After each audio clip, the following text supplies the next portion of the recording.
Inspector, শেষে retired হলেন, এখন আছেন আলহামদুলিল্লাহ। আম্মা নাই, ফ্যামিলি শুধু না, গোষ্ঠীর মধ্যে কোনো আলেম নাই আমাদের গোষ্ঠীতে, যার কারণে সবাই জেনারেল লাইনে বড় বড়। আমিও প্রথমে স্কুলেই পড়ছি, প্রাইমারিতে,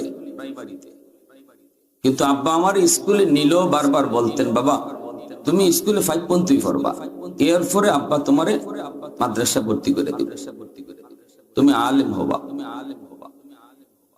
কে থেকে আব্বার এই জিনিসটা জাগলো, সারা জীবন পড়লেন তিনি মাদ্রাসা স্কুলে, জেনারেল লাইনে পড়লেন, জেনারেল শিক্ষায় শিক্ষিত হইয়া সরকারি চাকরি নিলেন, সন্তান আলেম বানাইবেন, এই নিয়তটা বা এই আগ্রহটা আসলো কোত্থেকে?